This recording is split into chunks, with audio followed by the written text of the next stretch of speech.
Hello everyone, let's talk about globalization and environment.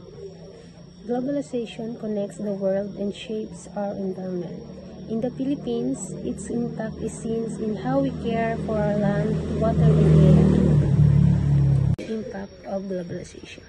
Increased production and trade leads to more waste and pollution.